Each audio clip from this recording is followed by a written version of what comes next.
स्वामीनारायण स्वामीनारायण स्वामीनारायण जय स्वामीनारायण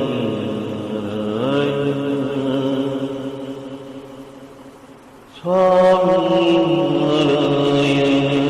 जय स्वामीनारायण स्वामीनारायण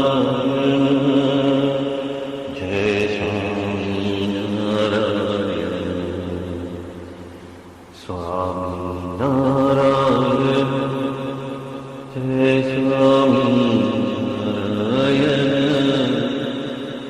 स्वामीनारायण जय स्वामीनारायण स्वामीनारायण स्वामीनारायण स्वामीनारायण जय स्वामीनारायण स्वामीनारायण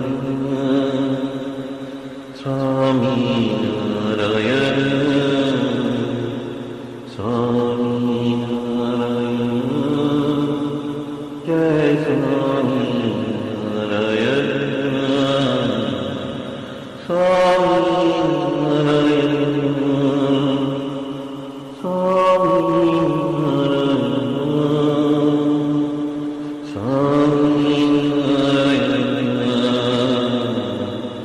स्वामीनारायण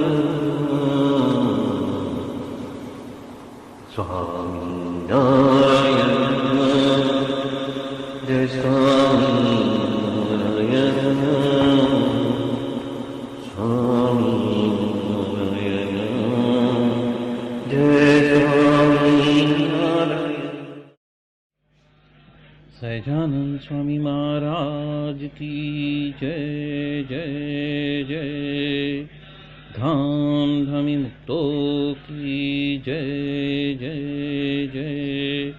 मुक्ताक्षर पुरुषोत्तम की जय जय जय। जे उत्पत्ति तथा स्थिति लय करे वेदो स्तुति उच्चरे। जे नरोम सुचिद्रमाणु समा ब्रह्मांड कोटि परे। माया काल रवि शशि सुरगणो आज्ञान लोपेक्षण। एवाक्षरधाम नाधिपति श्री स्वामीनारायण। महाध्यानाभ्यासं विदतमजस्त्रं भगवत पवित्रे सम्प्राप्तं। स्थितिमतिवरेकान्तिकवृषे सदानन्दं सारं परमहरिवार्ताव्यसनिनं। गुणातीतानन्दं मुनिवरमहं नौमि सततम्। अनेकेभ्यो सद्भ्यो विमलहरिविज्ञान ददतं। भुविर्ब्राह्मी विद्या हरिवचनरूपामुदयतम्। हरिध्यानासक्तं शुभगणमनाद्यक्षरमहं। गुणातीतानन्दं सकलगुरुमुदे मुनिवरम्। वाणी अमृत थी भरी मधुसमी संजीवनी लोकमा। दृष्टि मां भरी दिव्यता निरखता सुदिव्य भक्तो वदा। हय्ये तबर्यु मीठू जननी सुने हास्य मुखे वस्यों। ते श्री ज्ञान योगिराज गुरुने नित्य नमो भावसु। जेनी अमृतवाणी तो वही रही साक्षात महिमा रूपे। जेनी ब्राह्मी स्थिति अहोलिन करे शुभव्यक्षरपदे शरणागत निज अल्पजीव सहुना श्रेयार्थ तत्पर रहे काका स्नेहल सिंधु दिव्य विभुने हयो तो वंदन करे।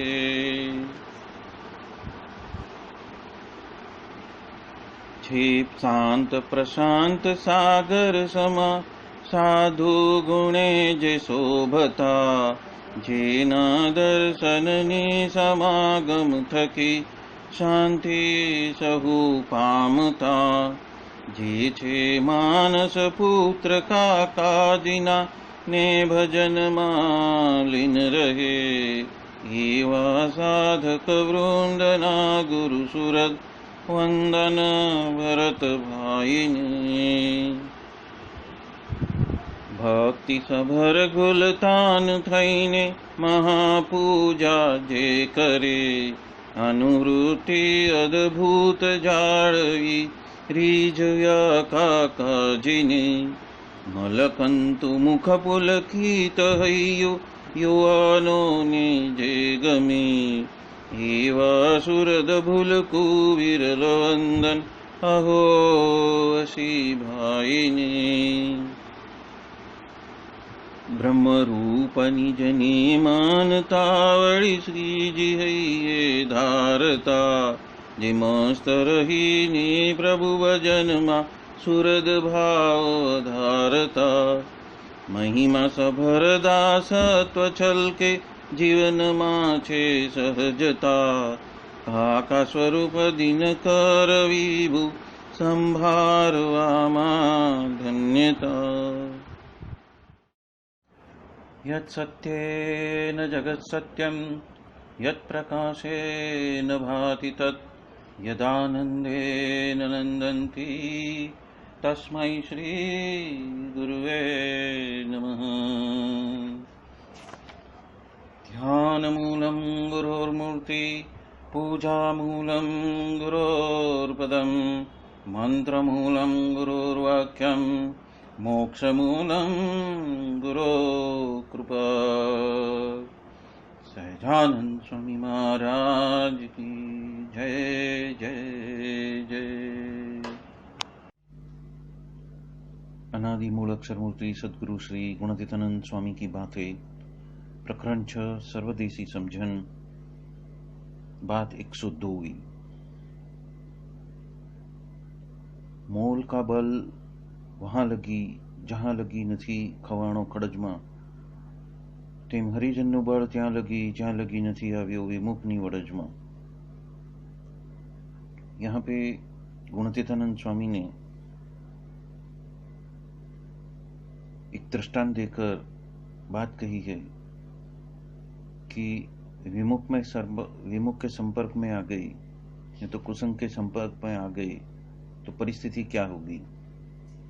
जिस तरह से खेत में हमने कुछ बोया है उसका पाग खिल चुका है पर उसके साथ साथ में भी अन्य वनस्पति भी आगे पीछे खिलने लगती है तो उसके वजह से तो उसकी जो गुणवत्ता है कम हो जाती है क्योंकि जो कस है जमीन के अंदर जो प्रोटीन विटामिन वगैरह जो भी उसका जो कस है वो अन्य वनस्पति खींच लेती है अपने में।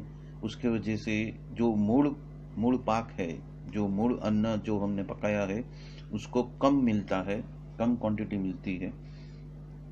उसके वजह से उसकी जो गुणवत्ता है वो कम होती है। उसी तरह हरिभक्त भी यदि विमुख के कुसंग में आ जाता है तो उसका भी पतन होता है।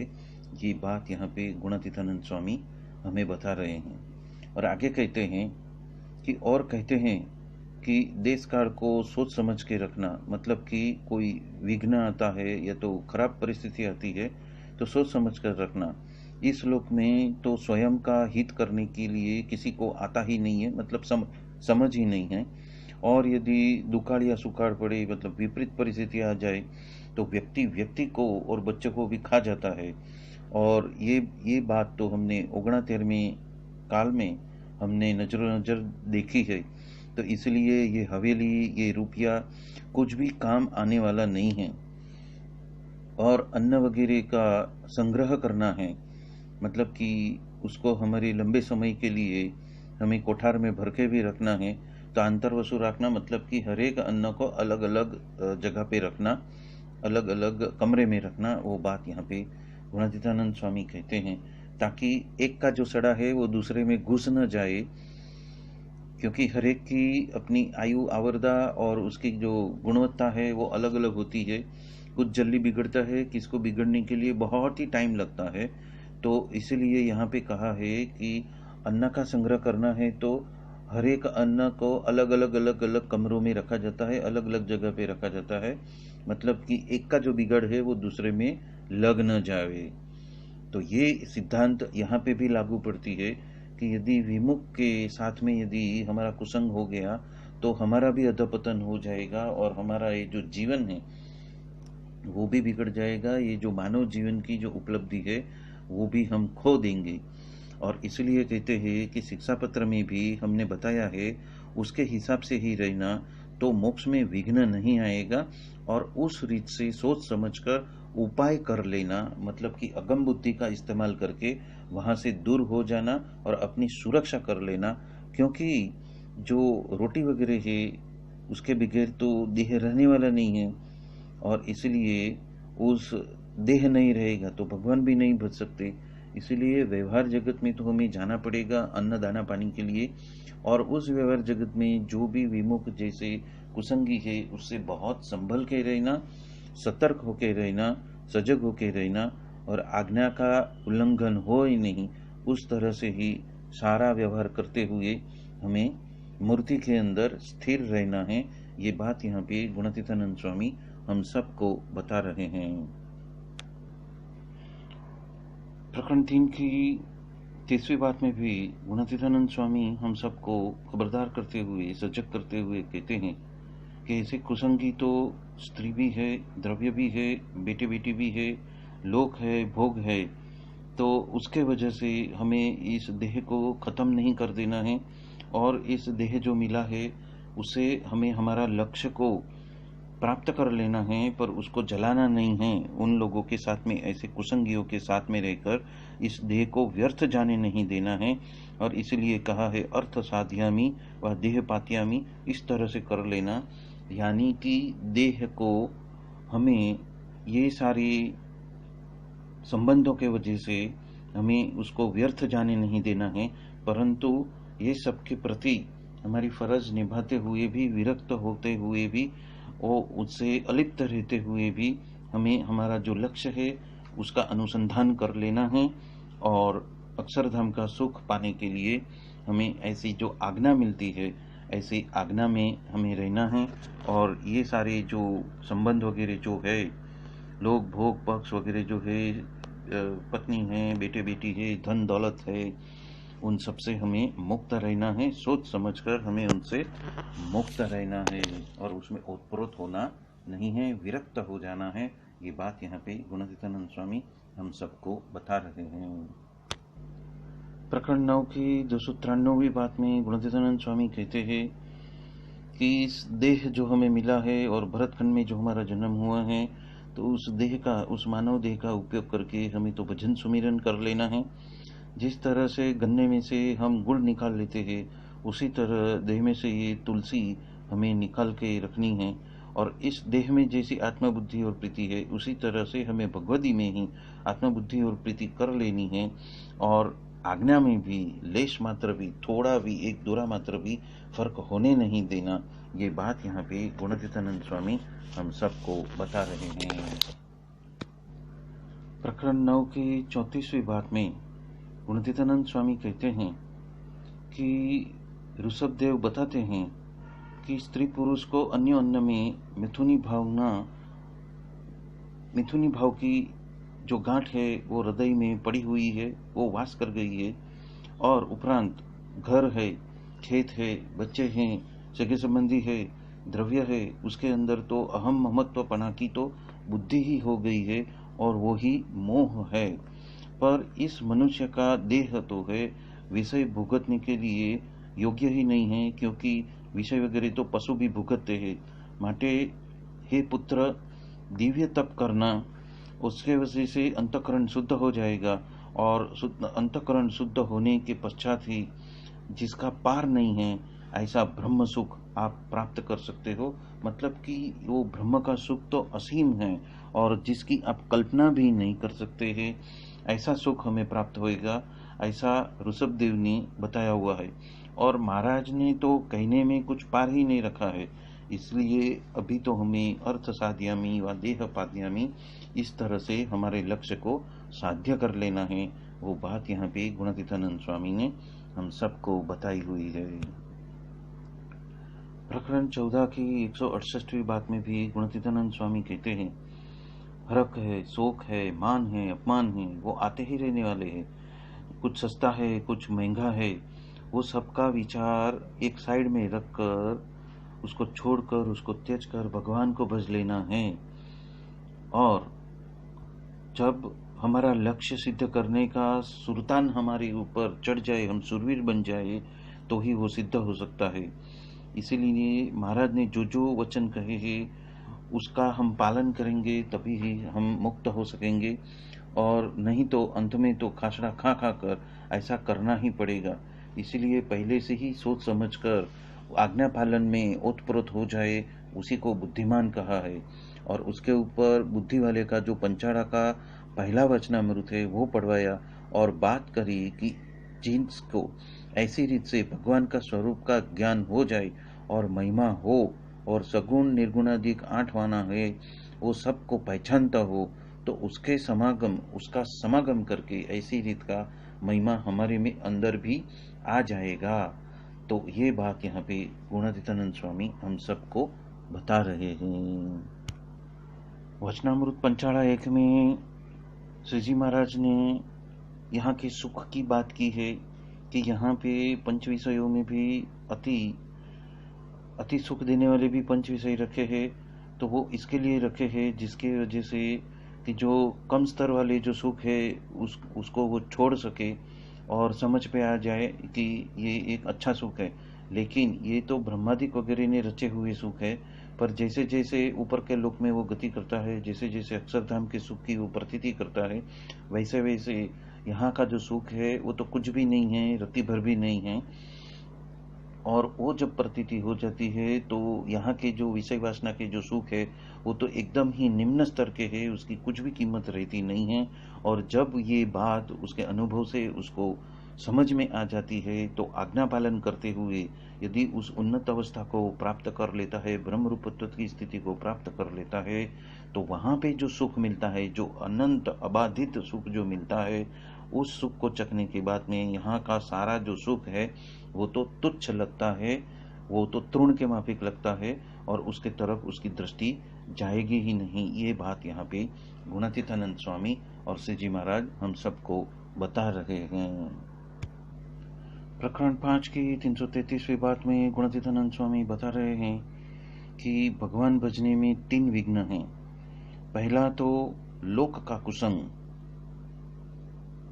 और दूसरा सत्संग में कुसंग, और इंद्रिय अंतःकरण का ये तीसरा कुसंग है। इसीलिए उस सभी के छल में कभी हमें आना नहीं है। सत्संग में कुसंगी का यदि जोग हो जाए तो जो यदि भ्रमरूप हो तो देह रूप उसको कर देता है, और सत्संग में अच्छे का जोग हो और तो यदि देह रूप हो तो वो भ्रमरूप कर देता है। और इसी तरह से कुसंग से हमें सचेत रहना है, सजग रहना है और मर्यादा का पालन करते हुए हमें उससे विरक्त हो जाना है। वो बात यहाँ पे गुणातीतानंद स्वामी बता रहे हैं। प्रकरण 6 की 133वीं बात में भी गुणातीतानंद स्वामी ने कुसंग के बारे में बहुत गहराई से बात की है। वो जब क्रम में आएगा तब उसके ऊपर भी हम बात गहराई से ले लेंगे। प्रकरण 9 की 136वीं बात में भी 3 कुसंग की बात कही है। तो पहला है जो प्रथम है वो तो सत्संग में कुसंग है। तो सत्संग का कुसंग माने क्या कि महाराज को और अवतार आदि वगैरह को एक सरीखा समझे और वैसा ही बताए, उपरांत बड़े एकांतिक और साधारण साधु को एक सरीखा कहे, उपरांत प्रकट स्वरूप में से वो गिरा दे, और वही यही तो सत्संग में कुसंग जानना। दूसरा है बाहर का कुसंग, वो क्या कि स्वामीनारायण को भगवान कहे ही नहीं, वो दूसरा बाहर का कुसंग है। और तीसरा जो कुसंग है वो अंतःकरण का कुसंग है। वो क्या कि संकल्प करे बिना वो रहता ही नहीं है, और सुनता है या देखे बिना वो रह नहीं सकता। पर ये तो इंद्रिय है और वो तो बहुत ही कमजोर है, और मतलब कि संकल्प विकल्प को रोकने में कमजोर है।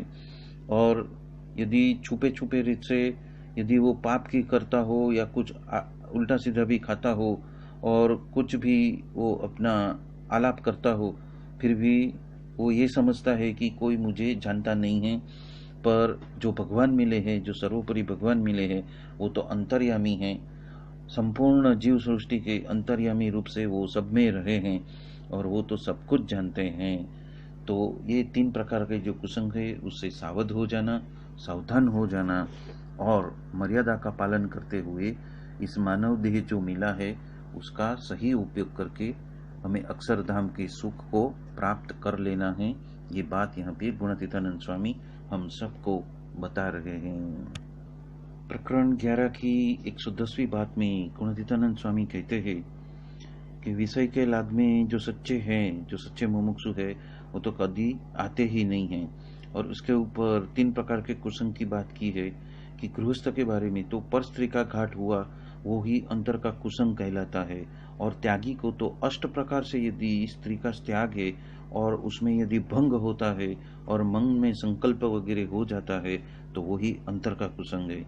उसी तरह अंतर में भगवान और संत के बारे में मन यदि कुतर्क करने लगे और एकांतिक के बारे में वो साधारण जैसा संभाव करा दे तो वो भी एक अंतर का ही कुसंग है। और हमारे संप्रदाय में जो बाहरला जो स्वामीनारायण की निष्ठा थकी हमें जो बाहर वाले है वो तो स्वामीनारायण की निष्ठा से हमें गिरा देते हैं, इसलिए बाहर वाले भी वो तो कुसंग ही है। और सत्संग में कुसंग है वो तो अन्य 2 से भी ज़्यादा दुख देने वाले हैं। वो तो कंठी तिलक करके सत्संगी भी कहलाते हो और त्यागी भी बने हो और भगवा वस्त्र भी पहनते हो, और पर जीव तो उसका आसुरी होता है। तो वो अच्छे साधु और हरिजन में वो तो खटपट करा देता है और महाराज और अन्य अवतार में समबुद्धि करा देता है। और एकांतिक संत का जो वो द्रोह खुद भी करता है और अन्य को भी कराता है, ऐसे जो हो वो तो सत्संग में ही कुसंग है। और ऐसे का जो भी विचार है और खप वाला साधु है तो ऐसे ही सत्संगी को हमें रखना है। पर जो कुछ कुसंगी जैसे हो तो उसकी बात तो हमें पसंद ही नहीं है। और इसीलिए हमें आप सबकी फिक्र है, मतलब कि गुणातीतानंद स्वामी हमें सतर्क रहने के लिए बता रहे हैं कि ऐसे कुसंग से हमें बचते ही रहना है, वरना हमारा ये जो मनुष्य जन्म जो भरतखंड में मिला है और ये जो साधना कराने वाले ऐसे गुणातीत संत जो मिले हैं वो हम खो देंगे। वो बात यहाँ पे गुणातीतानंद स्वामी हम सबको बता रहे हैं। बोलो सहजानंद स्वामी महाराज की जय जय जय। धाम धमी मुक्तों की जय जय जय। सर्व गुणातीत सत्पुरुषों की जय जय जय। मुक्त अक्षर पुरुषोत्तम की जय जय जय। आप सभी को जय स्वामीनारायण।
Swami